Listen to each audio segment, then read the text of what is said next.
오늘 아침 함께 나눌 하나님의 말씀은 창세기 14장 18절에서 20절 말씀입니다. 제가 읽겠습니다.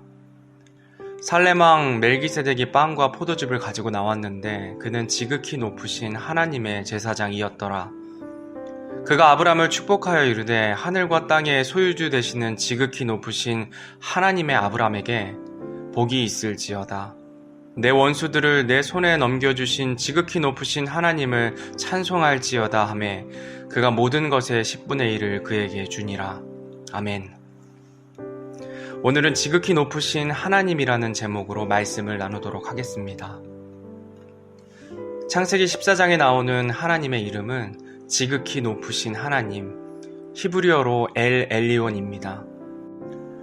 오늘 함께 나눌 엘 엘리온이신 하나님은 아브라함이 아직 아브람일 때에 한 가지 사건을 통해 하나님 자신의 이름을 나타내셨습니다. 이 사건은 아브람의 조카 롯이 도시를 택하고 소돔에 거주할 때에 전쟁이 일어나 전 재산과 가족을 빼앗기고 포로가 되었습니다.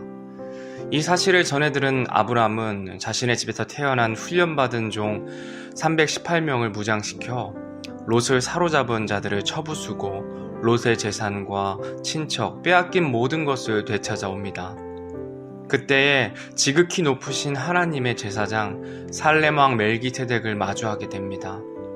살렘왕 멜기세덱은 장차 오실 예수님을 상징하는 제사장으로 아브람에게 지극히 높으신 하나님을 알게 합니다.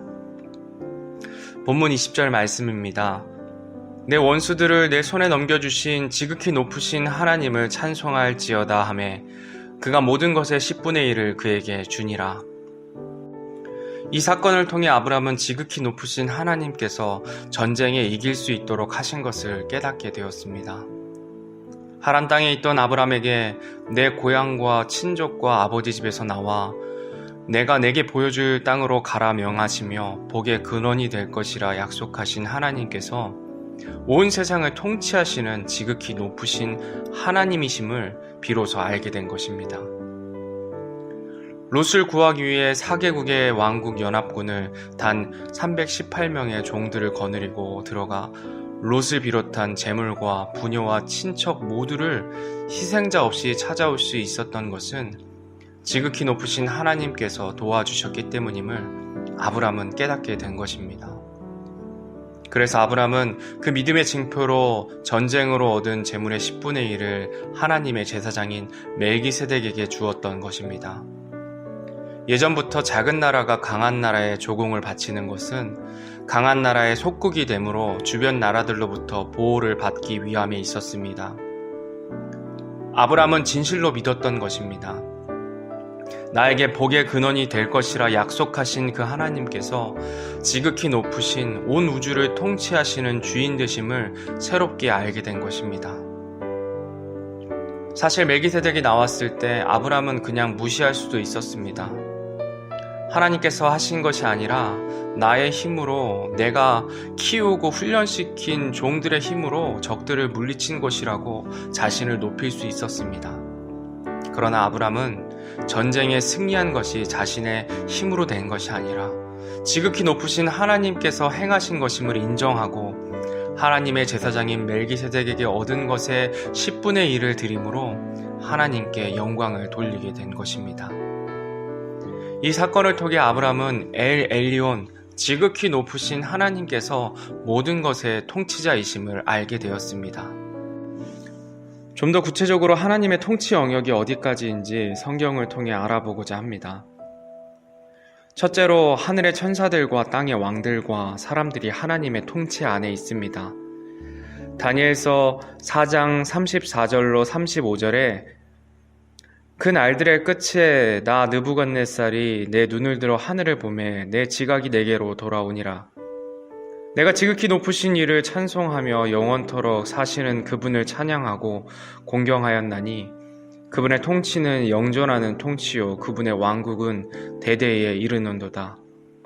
그분께서는 땅의 모든 거주민을 아무것도 아닌 것으로 여기시며 하늘의 군대 안에서든지 땅의 거주민들 가운데서든지 자신의 뜻대로 행하시나니 아무도 그분의 손을 멈추게 하거나 그분께 이르기를 당신이 무엇을 하나이까 하지 못하리라. 아멘. 이스라엘 백성을 압제하는 바벨론의 왕 느부갓네살의 권세 역시 하나님께서 주신 권세임을 인정하고 35절에 하늘의 군대 안에서든지 땅의 거주민들 가운데서든지 자신의 뜻대로 행하시니라고 말씀하신 것 같이 땅의 왕들과 하늘의 천사들, 땅의 모든 사람들이 하나님의 통치 아래 놓여 있습니다. 둘째로 우리에게 끊임없이 하나님을 떠나 죄악으로 빠지게 만드는 사탄 역시 하나님의 통치 안에 있습니다. 욥기 1장 6절 그리고 12절 말씀입니다. 이제 하루는 하나님의 아들들이 자기를 주 앞에 보이려고 왔는데 사탄도 그들 가운데 오니라. 또 12절에 주께서 사탄에게 이르시되 보라 그의 모든 소유가 내 권능 안에 있거니와 다만 그에게는 내 손을 내밀지 말라 하시니 이에 사탄이 주 앞에서 물러가더라. 우리를 끊임없이 참소하는 사탄 역시 자의로 사람을 시험하는 것이 아니라 하나님의 통제 아래 있음을 성경은 말하고 있습니다. 마지막으로 마태복음 10장 29절 말씀입니다.